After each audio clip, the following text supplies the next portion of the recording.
আদর্শ সদর উপজেলায় ৩ পদে ৩ জন প্রার্থী মনোনয়নপত্র দাখিল করেছেন। এর বাড়তি কোনো মনোনয়নপত্র এখানে পড়েনি। এসব ক্ষেত্রে আমাদের প্রত্যাহার পর্যন্ত অর্থাৎ ৩০শে এপ্রিল পর্যন্ত আমাদের ওয়েট করতে হবে। যদি তারা বৈধ যদি হয় আমরা আগেই ঘোষণা করব না, প্রত্যাহার পর্যন্ত ওয়েট করে তারপরে আমরা যদি কেউ প্রত্যাহার না করে আমরা বিনা প্রতিদ্বন্দ্বিতাদের নির্বাচিত ঘোষণা করব।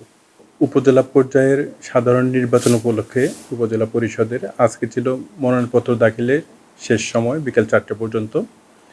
ইতিমধ্যে আমরা ৩ উপজেলা মিলিয়ে মোট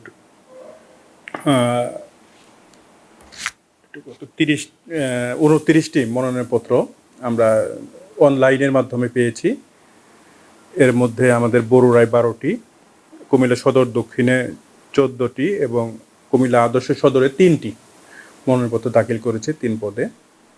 আমরা এটা আগামী পরশুদিন এটা যাচাই বাছাই করব এবং পরে বৈধ প্রার্থীরা আমরা তালিকা প্রণয়ন করব। আমরা তারপরে ওয়েট করব।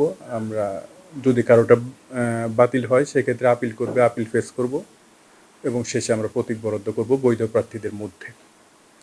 আর ইতিমধ্যে আমরা জানেন যে কুমিল্লা আদর্শ সদর উপজেলায় ৩ পদে ৩ জন প্রার্থী মনোনয়নপত্র দাখিল করেছেন। এর বাড়তি কোনো মনোনয়নপত্র এখানে পড়েনি। এসব ক্ষেত্রে আমাদের প্রত্যাহার পর্যন্ত অর্থাৎ ৩০শে এপ্রিল পর্যন্ত আমাদের ওয়েট করতে হবে। যদি তারা বৈধ যদি হয় আমরা আগেই ঘোষণা করব না, প্রত্যাহার পর্যন্ত ওয়েট করে তারপরে আমরা যদি কেউ প্রত্যাহার না করে আমরা বিনা প্রতিদ্বন্দ্বিতাদের নির্বাচিত ঘোষণা করব।